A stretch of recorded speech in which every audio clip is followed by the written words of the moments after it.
It is important to spread it evenly, but more important is that you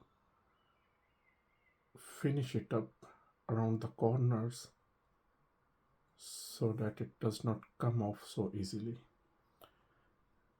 This is the first round. I'll have another round in, let's say, few hours.